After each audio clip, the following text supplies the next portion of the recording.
وفاقی وزیر احسن اقبال اسلام آباد میں نیوز کانفرنس کر رہے ہیں، آپ کو براہ راست لیے چلتے ہیں۔ اور نگرانی میں ایک گروپ تشکیل دیا، انہوں نے بھی اس کی بھرپور نگرانی کی اور اس چیز کے اوپر مدد کی حکومت کی، اس ایفرٹ کو بھی ایکنالج کیا گیا اور اس کو بھی خراج تحسین دیا گیا۔ اور اسی طرح وزارت خزانہ اور دیگر وزارت داخلہ اور جو متعلقہ محکمے تھے ان سب کی کنٹریبیوشن کو ایکنالج کیا گیا۔ اس کے ساتھ ہی ملک کے اندر جو یوریا کی پوزیشن ہے اس کے اوپر بھی غور کیا گیا اور وزیر اعظم نے ہدایات دی ہیں کہ ملک میں کسانوں کے لیے یوریا کی سپلائی کو ہر قیمت پہ یقینی بنایا جائے، اور جو ہمیں اس میں کمی اگر درپیش ہے تو اس کے لیے دوست ممالک سے اور بالخصوص چین سے ہم یوریا حاصل کرنے کی جو کوشش کر رہے ہیں اس کو بھی تیز کیا جائے تاکہ کسی طرح بھی مارکیٹ میں ڈسرپشن نہ ہو۔ آپ کو معلوم ہے کہ اس وقت جو دنیا کے اندر تمام سپلائی چینز کموڈٹی سیکٹر کی، چاہے وہ کھاد ہے، چاہے وہ گندم ہے، چاہے وہ تیل ہے، چاہے وہ کوئلہ ہے، وہ یوکرین وار کی وجہ سے اس وقت کرائسس کا شکار ہیں اور وہ ڈسرپٹڈ ہیں، اور پاکستان ہی نہیں بلکہ دنیا کا ہر ملک اس وقت اپنی سپلائیز کو مینٹین کرنے کے لیے کافی مشکلات کا سامنا کر رہا ہے۔ لیکن حکومت کی کوشش ہے کہ ہم جو بھی ذرائع ہیں انہیں بروئے کار لائیں اور کسی بھی طرح سے اپنے ملک کے اندر ڈسرپشن ان سپلائی چینز میں نہ ہونے دیں، اور وزیر اعظم بھی اس کی نگرانی کر رہے ہیں اور جو متعلقہ وزراء ہیں انہیں بھی ہدایت کی گئی ہے کہ وہ مسلسل اس کے اوپر نظر رکھیں۔ وفاقی کابینہ نے وزارت تجارت کی جو ٹریڈ آرگنائزیشن ایکٹ ہے اس کی بھی نظر ثانی کے لیے ایک کمیٹی قائم کی جس میں وزیر تجارت اس کے کنوینر ہوں گے، وزیر انڈسٹریز اور وزیر ہوا بازی اور ریلوے اس کے ممبر ہوں گے۔ اسی طرح کابینہ نے خزانہ ڈویژن کی سفارش پر مقامی اور بین الاقوامی اجارہ صکوک پروگرام کے اجرا کی بھی منظوری دی، اور ساتھ ہی کابینہ نے وزارت صحت کی سفارش پر کرونا علاج میں استعمال ہونے والے ریمڈیسیویر انجیکشن کی قیمت کو 2308 روپے سے کم کر کے 1892 روپے کرنے کی بھی منظوری دی۔ تو آپ کو معلوم ہے کہ اس سے پہلے ادویات کی قیمتوں میں گزشتہ دور میں اضافہ ہوتا تھا،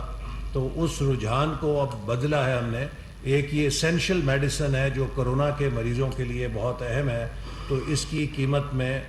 کمی کی گئی ہے، اس کے باوجود کہ ڈالر اور روپے کے اندر جو ہمارا فرق ہے وہ سٹیبل نہیں رہا۔ پچھلے عرصے میں ڈالر کی قیمت میں اضافہ ہوا ہے، لیکن اس کے باوجود اس دوائی کی قیمت میں کمی کی جا رہی ہے۔ جی، اور اسی طرح چند دیگر ادویات جو ہیں وزارت صحت نے کابینہ کو بتایا کہ وہ بھی ان کی قیمتوں میں جلد کمی کرنے کی سفارشات لے کر کابینہ میں آئیں گے۔ تو ہم کوشش کر رہے ہیں کہ لوگوں کو جو مشکلات تھیں ادویات کی مہنگی خرید کی اس میں کمی کی جائے۔ اسی طرح بہت تفصیل کے ساتھ کابینہ نے جی ایس پی پلس معاہدے کی صورتحال کا بھی جائزہ لیا۔ یہ 2014 میں جب پاکستان کے ساتھ یہ 13 میں معاہدہ ہوا تھا، تو اس کی 10 سال کے لیے پاکستان کو سہولت حاصل ہوئی تھی کہ جس سے ہم اس کا فائدہ اٹھاتے رہے، اور پاکستان کی جو برآمدات ہیں اس میں ہمیں نمایاں اس کا فائدہ حاصل رہا۔ تو کابینہ کو آج اس بارے میں وزارت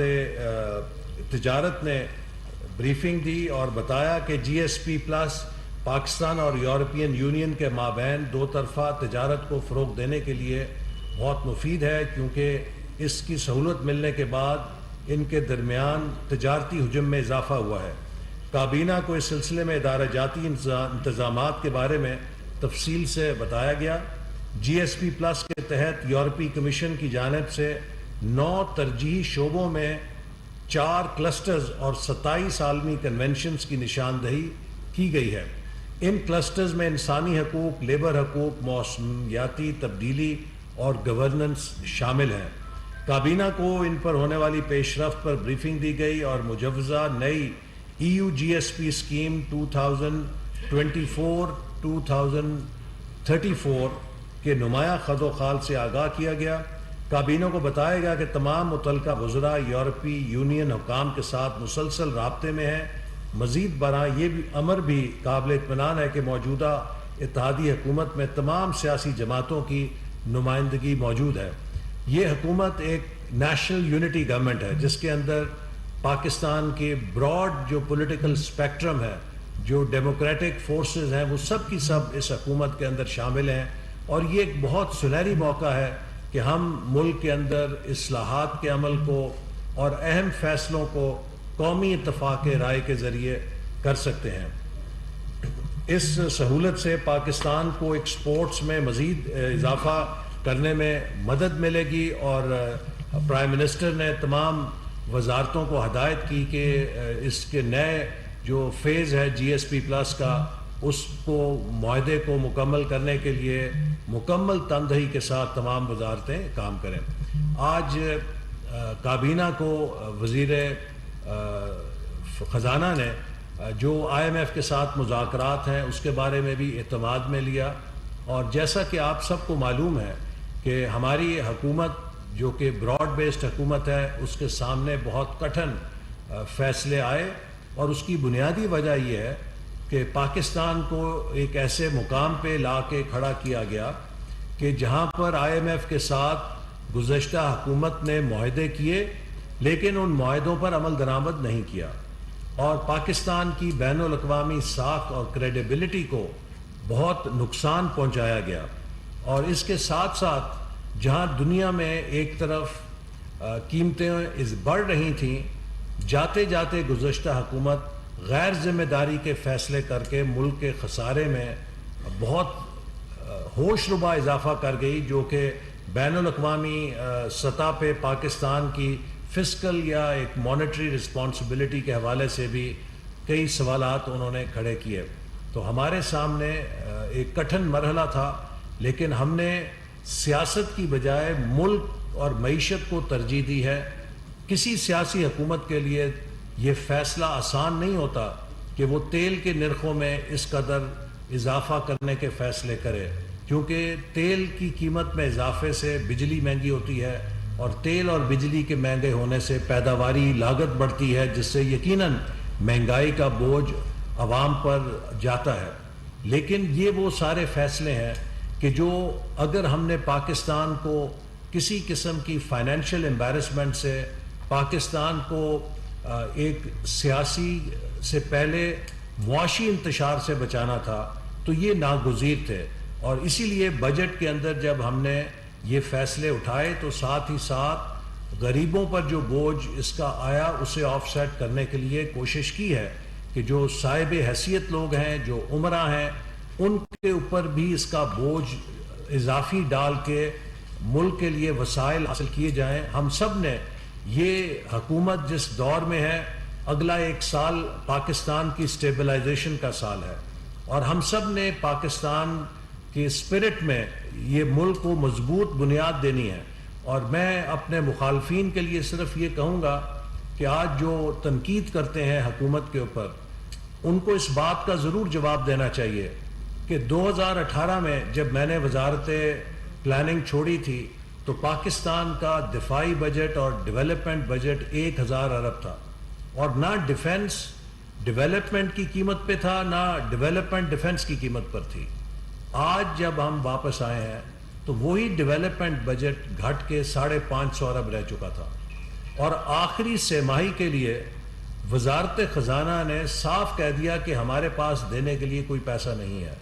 تقریباً 140-50 ارب روپے کی جو آخری قسط ڈیولپمنٹ بجٹ کی جاری ہونی تھی، وزارت خزانہ نے اس کے لیے 1 روپیہ جاری نہیں کیا۔ تو یہ حالت تو معیشت کی ہماری حکومت سنبھالنے سے پہلے کی تھی، ہم نے تو نہیں یہ حالات پیدا کیے، لیکن انشاءاللہ تعالی ہم نے پہلے بھی معیشت کو ٹرن اراؤنڈ کیا ہے، اور اب ہم آئندہ بھی انشاءاللہ ٹرن اراؤنڈ کریں گے، اور معیشت میں استحکام آنے کے ساتھ یقیناً رفتہ رفتہ مہنگائی کا بوجھ بھی کم ہوگا۔ معیشت جب بحال ہوگی تو اس سے روزگار کے مواقع بھی بڑھیں گے، اور اب آپ دیکھ رہے ہیں کہ جب حکومت یہ ذمہ دارانہ فیصلے کر رہی ہے تو بین الاقوامی انویسٹرز بھی پاکستان کی طرف پسندیدگی کی نگاہ سے دیکھ رہے ہیں، اور اب انٹرنیشنل ڈیلیگیشنز پاکستان آنے شروع ہو رہے ہیں، اور ہمیں امید ہے کہ ہم آنے والے مہینوں میں بین الاقوامی سرمایہ کاری کو بھی زیادہ اپنے ملک میں متوجہ کر سکیں گے. سی پیک کو بھی ہم دوبارہ ریوائیو کرنے کی کوشش کر رہے ہیں، جس سے انشاءاللہ ہمیں امید ہے کہ ملک دوبارہ اس ترقی کے راستے پر گامزن ہوگا جس کو کہ ڈسرپٹ کیا گیا. میں قاہرہ صاحب سے بھی درخواست کروں گا کہ کچھ وہ بھی اس بارے میں اگر گفتگو کر لیں. بہت شکریہ حسن صاحب. بس ٹھیک، بہت شکریہ. حسن صاحب نے کیبنٹ میں ہونے والی یہ جو آج ایشوز تھے اس کے اوپر بریف کر دیا. میں مختصر اتنی گزارش کروں گا کہ پچھلے 3 دن کے اندر مقبوضہ کشمیر میں جاری ہندوستانی حکومت کا جبر و استبداد جو ہے اور ان کی بربریت جو ہے وہ پھر زوروں پہ ہے، اور متعدد کشمیری شہریوں کو 10-12 شہریوں کو ان 3 دنوں میں شہید کیا گیا ہے. بہت سارے لوگوں کو ڈیٹین کیا گیا ہے، اور تشدد کی ایک پھر نئی لہر کشمیری عوام پہ مسلط کی جا رہی ہے. لیکن انشاءاللہ ہندوستان کے تمام تر ہتھ کنڈے ہمارے کشمیری بہنوں بھائیوں کے حوصلے نہ توڑ سکے ہیں، نہ توڑ سکیں گے، اور انشاءاللہ وہ اپنی آزادی کی منزل کو حاصل کریں گے. آج کابینہ کی میٹنگ کے بعد ایک اور میٹنگ تھی جس میں حسن اقبال صاحب بھی، مفتاح اسماعیل صاحب بھی، میں بھی یہاں شامل تھا. بنیادی طور پہ کشمیر اور گلگت بلتستان میں وہاں پہ کیونکہ پی ٹی آئی کی گورنمنٹیں ہیں، اور وہاں بڑا ایک تاثر دیا گیا کہ وفاقی حکومت کی طرف سے ان کو بجٹ کے اوپر کوئی تکلیف دی جا رہی ہے، ان کے بجٹ کٹ ہو رہے ہیں. یہ ایک تاثر تھا. وزیر اعظم پاکستان نے اس کا نوٹس لیا. میں نے ان کے یہ بات ان کے علم میں لائی، کیونکہ ملک کے اندر ویسے فائنینشیل کرنچ ہے، مسئلہ ہے. جس طرح حسن صاحب نے آپ کو بتایا کہ اس جو رواں سال ہے، اس کا جو آخری کوارٹر ہے، اس میں کسی بھی صوبے کو ڈیولپمنٹ کا جو بجٹ تھا وہ ریلیز نہیں ہو سکا. لیکن ان دونوں صوبوں کا یا ان دونوں یونٹس کا جو بجٹ کٹ لگا اس کو بھی آف سیٹ کرنے کے لیے کوشش کی گئی ہے. اس کے کم از کم اس پہ بوجھ آ سکے. ہمیں اندازہ ہے اس بات کا کہ کشمیر اور گلگت بلتستان ہمارے ترقی میں ذرا پیچھے ہیں اور ان کے ریسورس کم ہیں. وہاں کے لوگوں کی زندگی ان کو پاکستان کی مین سٹریم کے مطابق رکھنے کے لیے تمام تر اقدامات اٹھائے جائیں. وزیر اعظم صاحب کے حکم پہ پلاننگ ڈویژن نے اور فائنانس ڈویژن نے ہمارے ساتھ مل کے ان کے بجٹ کو ان کی خواہشات کے تقریباً مطابق، یعنی بہت سارا اس میں ریویو کر کے اس کو انہانس کیا ہے ان کی ڈیمانڈز میٹ کرنے کے لیے اور ان کے ترقیاتی کاموں کو تیزی سے آگے بڑھانے کے لیے. تو میں سمجھتا ہوں یہ پہلی دفعہ ہوا، اور یہ میٹنگ ہمارے ان ساتھیوں کی، یعنی ان دونوں حکومتوں کی درخواست پہ نہیں تھی. ہم نے خود ان کو انوائٹ کیا کہ آئیے بیٹھ کے، ہم تو چاہتے ہیں کہ ہم سارے پاکستان کے لوگوں کو ساتھ لے کے چلنا ہے. کشمیر اور گلگت بلتستان ہمارا حصہ ہے، تو ہم نے خود ان کو انوائٹ کر کے آج ان سے بھی میٹنگ کر کے آئے ہیں. اور ان کی ہمیں توقع ہے کہ ان کی سیٹسفیکشن کے مطابق آج معاملہ سیٹل ہوا. انشاءاللہ آئندہ بھی ہم اپنے ان دونوں علاقوں کو پاکستان بھر کی طرح ایک ہی آنکھ سے، بلکہ شاید پاکستان سے بھی بڑھ کے دیکھتے ہیں. تو انشاءاللہ کوئی اس میں کمی نہیں ہونے دیں گے. حسن صاحب نے آپ کو بتا دیا کہ آج جو بجٹ ابھی تک چل رہا ہے، ابھی پیش ہوا ہے، پاس نہیں ہوا. اس کے پاس ہونے پہ آپ دیکھیں گے کہ پاکستان میں بڑے عرصے کے بعد، جس طرح انہوں نے کہا نا کہ کنسنسس گورنمنٹ ہے یا ایک براڈ بیسڈ گورنمنٹ ہے، تو یہی گورنمنٹ اگر تیل کی قیمتیں بڑھانے کا مشکل فیصلہ کر رہی ہے، بجلی کی قیمتیں بڑھانے کا مشکل فیصلہ کر رہی ہے، مشکل بھی نہیں بلکہ شاید اس سے بھی زیادہ تلخ بات ہے، جس نے ہر آدمی کی اور خاص طور پہ عام آدمی کی زندگی مشکل کر دی، کوئی شک نہیں ہے اس میں. لیکن یہی گورنمنٹ اتنی ہی جرت کے ساتھ، جو کہا جاتا تھا نا کہ یہ عمراء پہ ٹیکس نہیں لگاتے، یہاں عمراء کی لابیاں بیٹھی ہیں. آپ دیکھیں گے کہ تمام عمراء کے تمام کلاسز کے اوپر، وہ وزیر اعظم صاحب ہوں، ان کی انڈسٹریز ہوں یا کوئی اور سیکٹر ہوں، آپ دیکھیں گے کہ ان تمام سیکٹرز کو اضافی ٹیکسیشن کا سامنا کرنا پڑے گا. عام آدمی کی طرف ریلیف ٹرانسفر ہوگا. یہ کیونکہ بجٹ کے اندر پروسیس جاری ہے، اس کے اوپر زیادہ ابھی بات نہیں ہو سکتی. لیکن انشاءاللہ تعالی ہمارا یہی مقصد ہے کہ پاکستان میں امیر اور غریب کے درمیان جو گیپ بڑھتا جا رہا ہے وہ امیر سے لے کے غریب کی زندگی میں آسانیاں پیدا کرنا یہ گورنمنٹ کی ایک بنیادی ذمہ داری بھی ہے اور انشاءاللہ وہ ادا کریں گے. بہت شکریہ. شاکر عباسی صاحب نیو نیوز سے.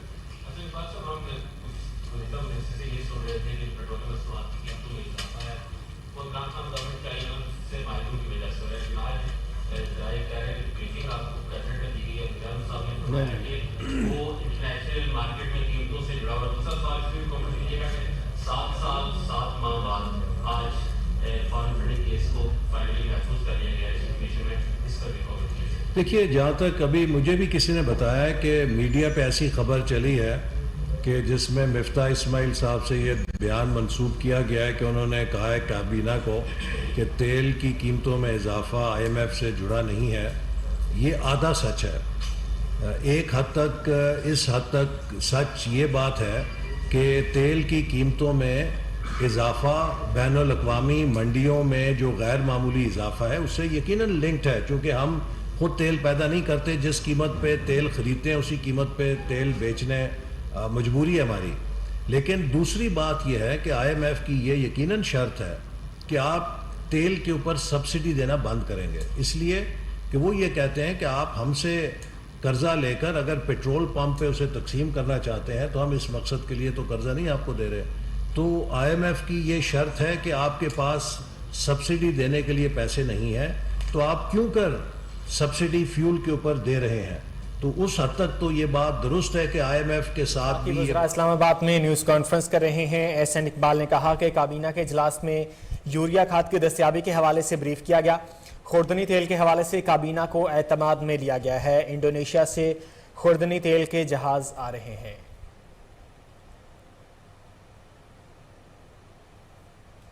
یہاں وقت ہوا ایک شارٹ بریک کا, ہمارے ساتھ رہیے.